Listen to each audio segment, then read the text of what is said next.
Fermiamo le molestie sessuali sulle donne che lavorano. Ci provano CGIL e Centro Veneto Progetti Donna, firmando tra loro una convenzione.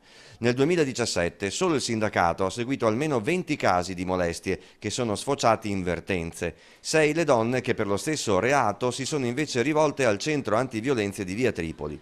Molte di più sono le segnalazioni di molestie sessuali non sfociate in vertenze, ma che danno comunque il senso di un fenomeno purtroppo in espansione. Soprattutto è un fenomeno in emersione.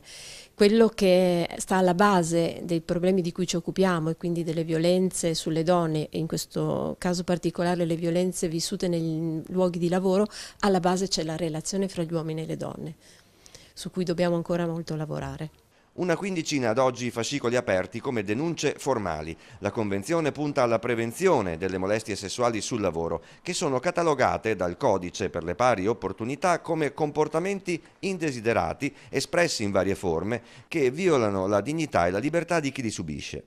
Di fatto reati sui quali anche i datori di lavoro e i dirigenti di qualsiasi azienda devono vigilare perché potrebbero esserne correi.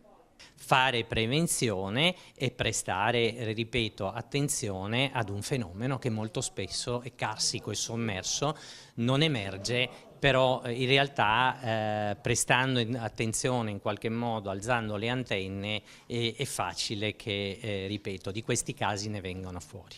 Disponibile alla CGIL anche una breve guida per donne e uomini sulle molestie nei luoghi di lavoro.